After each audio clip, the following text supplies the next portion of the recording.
When should we use manual CPC? Whenever you want, really.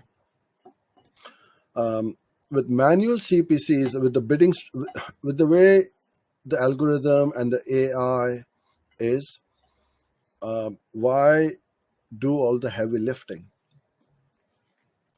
It will from time to time give you a crazy cost per click, but overall it has got a lot more data points that this person is likely to convert or not. All we look as humans is that bid. We only have one data point to look at, which is how much are we bidding, $1, $5, $10.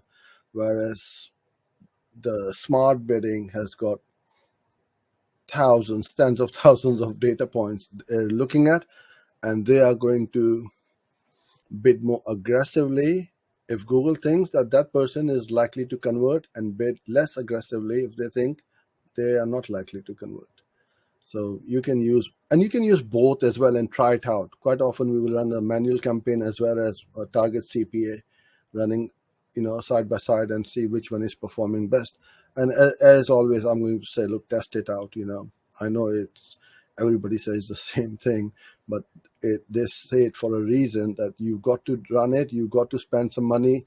You will feel that it's wasting money, but it's not. It's because then you are satisfied. You know that you've tried it and it didn't work. I'm going to try something different.